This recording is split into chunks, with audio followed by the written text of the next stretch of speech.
Hi, welcome back to my series on Nurture Your Personal Peace. This is the third video, and there are a total of four. And this video is titled Embrace Your Emotional Flow. Now, we all have emotions. That's how we know we're in the world. We will always have emotions while we're in physical form, and they let us know who we are within our environment. They give us feedback as to our individual tastes, likes, dislikes. They guide us. So they're very powerful, and they can be very high and positive and fun, and they can be more challenging, bringing us opportunities and lessons to learn, once again, more of who we are. And emotions are in the body. I mean, you've heard she's a pain in the neck. They reside in the body, also in the mind, they get stored in the unconscious. So emotions are part of us. And ideally, to look at your emotions and acknowledge them as useful messengers that are regularly released to ensure that you have a healthy biology and that you can have healthy behaviors. The most important thing about emotions and embracing your emotions is that you keep them moving through you. And I'm going to give you several solutions for keeping them moving, because we do not want stuck emotions. Stuck emotions are the basis of disease. That's why disease is dis-ease. Your body is out of ease. And you've all felt tension when you feel angry, or certain feelings when you feel sad. Your emotions are experienced in your body. So I'm sure you can all bring up numerous examples of that. Most importantly, I would encourage you to notice when you're judging your emotions. Emotions just are. And judging them's not going to help. You've already felt the way you felt. It's done, it's over, it's in the past. So accept that emotion has happened. And what is the message? What do you need to learn? How do you need to be guided? How do you need to take care of yourself? And they've done many studies about people and how they lead their lives, and what group is happier than another group.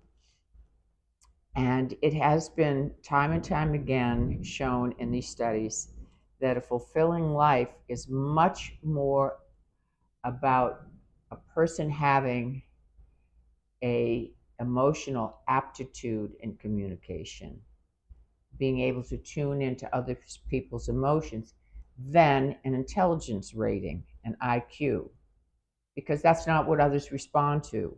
So success and life fulfillment is very much based on tuning into your emotions, letting them guide you, letting them connect you with others.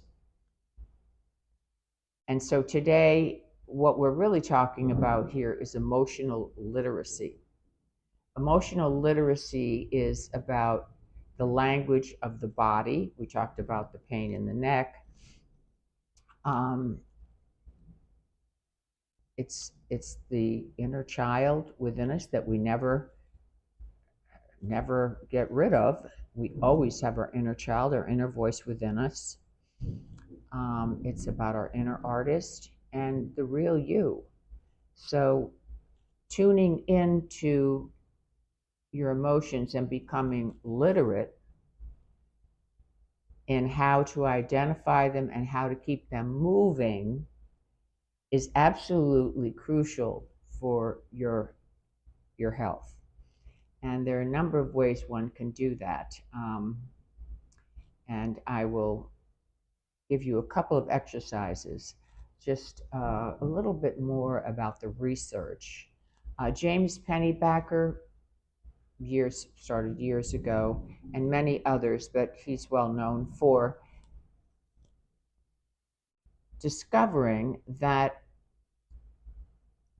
the patients that were healing from some physical ailment that wrote about their experience, the emotions they had, what they were feeling, healed faster and often healed where other patients didn't, because the emotions were allowed to pass through them. They did not get stuck in the body, creating tension. So it's very important to express yourself. This is called expressive writing. And the emotions, memories, and traumas are stored in your limbic system.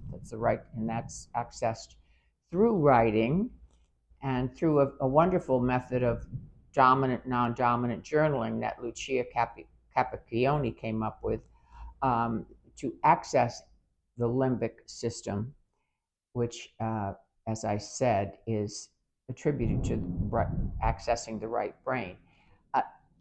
Journaling, just straight journaling about your feelings, is absolutely effective as well. If you want to know more about it, I wanted you to, he has many books, but this is one that could be of interest to you. And it cites many studies and different types of diseases, all that have been improved by writing. Expressive writing to ease emotional pain and improve physical health. So it's important. Alrighty. So one of the first things I'm going to talk about is an exercise that I call Scribble to Unscramble. And it is a very easy exercise. You just need paper and some colored markers. And just take a quiet time for yourself without interruptions and start scribbling with these, making marks, anything that you're led to, with the situation that you're dealing with in mind. Particular situation that's emotional for you. It could be a physical condition. It could be a relationship. Whatever is up for you that you feel you have some stuck emotions around that's causing you discomfort mentally or physically. And I would suggest starting with your non-dominant hand. And for those of you that are not quite sure what that means, the non-dominant hand is the hand that you don't usually write with. Some people are ambidextrous, but the left or right hand, one of them is used more for writing. So the dominant hand is the one that is used for writing the most, and the non-dominant hand is the one that is not written with, except maybe occasionally. I hope that's clear. So you can start scribbling, and it's ideal if you would start your scribbling with the non-dominant hand, which is considered to connect to the right side of the brain, the limbic system, and then add your dominant hand, and that way, and make the marks and do mark making simultaneously with both hands. And what that does is it connects the left and right brain hemispheres through the corpus callosum. So they're communicating. We need both sides of the brain. They're involved with everything, but they have different ways of communicating. The right side of the brain is more about pictures. It's actually pictures and emotions and inner child. The left side is more logical, sequential, analyzing. But the main mode is left is words, and right brain is pictures. So we're getting them together with this scribble. Scribble to unscramble whatever's bothering you. That's just something I came up with. So at any rate, and keep your situation in mind. And when you feel it's time to stop, 4 or 5 minutes, 10 minutes, whatever, it's up to you when you stop, having used both hands. Then do some journaling. Write about your feelings. Look at the image while you're doing it. You've created something. These marks, you can even start with these marks are thin and hard. The colors are harsh. I feel sad when I look at them, whatever. But there will be things that come to you, and just write them without judgment, because this is something nobody has to see. It is uniquely yours, and it is a discovery process of things that you would normally not be able to access. But because of coordinating the left and right hemispheres through this mark making or scribbling, nothing to do with commercial art and what it looks like. It's personal art, no judgment. You should be able to release a lot of the emotions around this and have some insights and intuition. It's a wonderful, wonderful practice. It brings our wisdom into view. That's what writing does. And many people journal, and there are many different ways of journaling. The expressive journaling is not so much about recording daily events. It's about following your feelings, following your emotions, acknowledging that, and writing about how things make you feel, what you've noticed about the marks, whatever. And you can apply that. But meanwhile, you have released emotions that could be damaging to your body, for your mental health. If they get stuck and you don't release them, inappropriate behavior can be the result, or some ailment. This is absolutely proven. Mind-body medicine. If you don't keep them moving, you're at a real risk. So, as silly as it might seem, give it a try. Get some paper, get some magic markers, and the bigger the better. Let yourself move and be expressive. Okay, that's one way you can release your emotions. Embrace them, don't judge them, and keep them moving. And then another exercise is with the inner critic, the inner bully, the inner terrorist, because many of our emotions and moods and states of ways of being are a direct result of how we speak to ourselves. And the inner critic, that critical voice or terrorist, you're not good enough, you should have done this differently, you'll never make it, you're not popular enough, they don't like you, you'll never change, all this stuff that goes on. You must identify these negative things and take control. And one way we can do that is an exercise that I call sass back. You're going to sass back at this voice. Now, let me say first, have some compassion for this voice, because this inner critical voice has really been developed to help you. It's back from the fight or flight, when any sort of danger, anything that was different could mean death in the jungle, the plains, whatever. And now we live in such a world that that might not be as relevant on a moment-to-moment basis. And at the same time, we're under tremendous stress from the events that we see in the news about spontaneous happenings that are definitely unwelcome. So, thank your inner critic. Say, thank you for trying to protect me. I know you're just doing your job, but I really don't need your help. Because the inner critic, the inner terrorist, the inner bully, whatever you want to call it, make your own name, they do not want you to try anything new because they're afraid you'll look stupid, or they're afraid it'll be dangerous. They're afraid it won't come out well. So they're always there going, oh, you better not do this, or well, you might be embarrassed, or, it's a struggle. So you need to sass back, or else you're going to have a very sheltered, limited life. Just take the inner critic for what they are. They're doing their job, but it's outdated in most cases. Okay, so sass back. There's two words. There's I and you. You're going to be doing a dialogue between yourself and the critic.